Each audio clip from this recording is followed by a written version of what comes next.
I am interested in Maya archaeology, and I'm also interested in inequality and how inequality emerges, is perpetuated, and whether and how it can be ameliorated.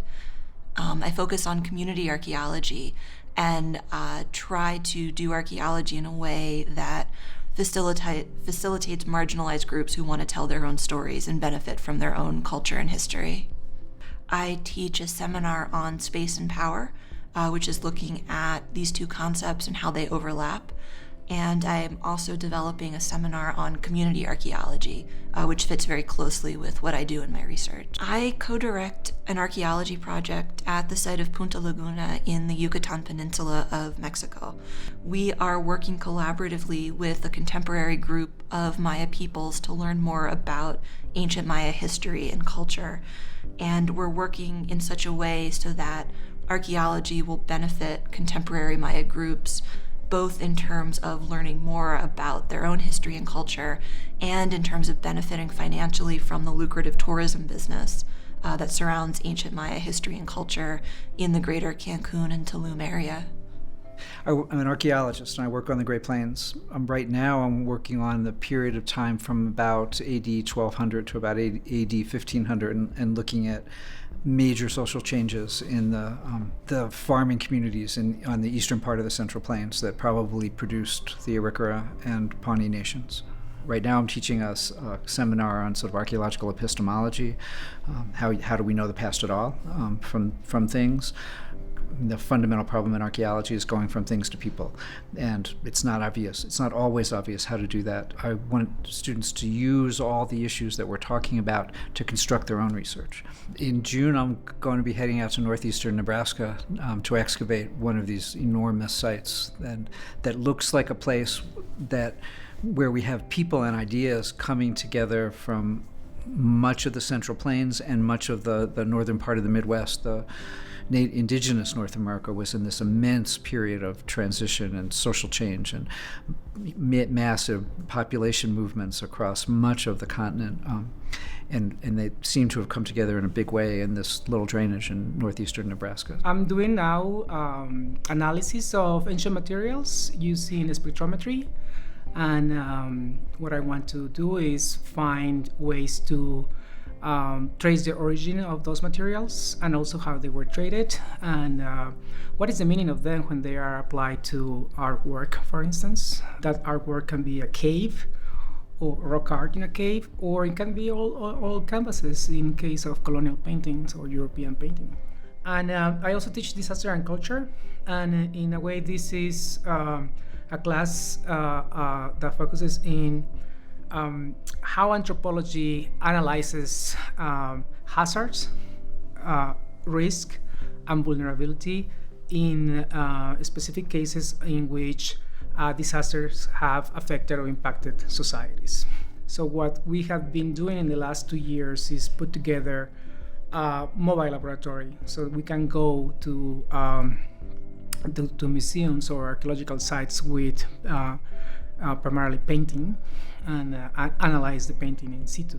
We are beginning to understand more about the technique of the painter, and we can ask larger questions about the resources available for a specific time period for these artists. I'm a Mesoamerican archaeologist, and my interests focus on the relationship between religion and politics in the pre-Hispanic era, and also the human ecology of pre-Hispanic agriculture. I teach a number of graduate seminars, the seminar in archaeological theory. I co-teach with Carla Jones, bridging a seminar in materiality. I've been working for some time on a long-term field project in southern Mexico on the Pacific coast of Oaxaca. And it's a project looking at the relationship between religion and politics during a period of political centralization and then collapse. So looking at questions of the ways in which religious practice and tradition constrains or enables different political formations in a way that it just doesn't get off the ground, it doesn't occur. I partner with contemporary Pueblo Indian people to investigate their ancestral villages and connect the archaeological record to their traditional knowledge in song, language, place lore, and ceremony. I teach a course on archaeology in contemporary society, and I also teach the quantitative methods course offered in the department. One of the things I've been working on lately in my fieldwork is trying to make sense of all of the different kinds of shrines and prayer locations that Pueblo people create through their ritual practices. The process of documenting these places really opens up an amazing window onto other ways of thinking and being.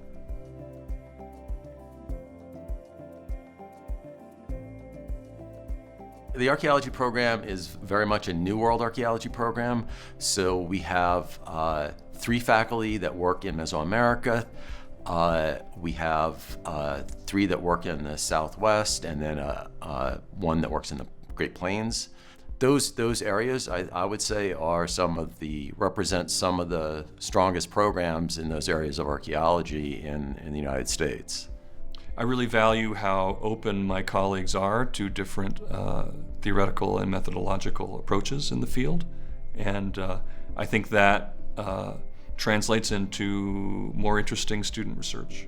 We expect students to be theoretically sophisticated and current, but they have to also be interested in taking those ideas down to the ground. In my experience, there's a lot of collaborative publication between graduate students and faculty. We're very strong in the kinds of research support that we have. There's lots of different grant programs for field research. And our graduate students do well. We have a great track record with getting NSF grants, with job placement after graduation. And it really is because of the people that I think graduate students would want to come here.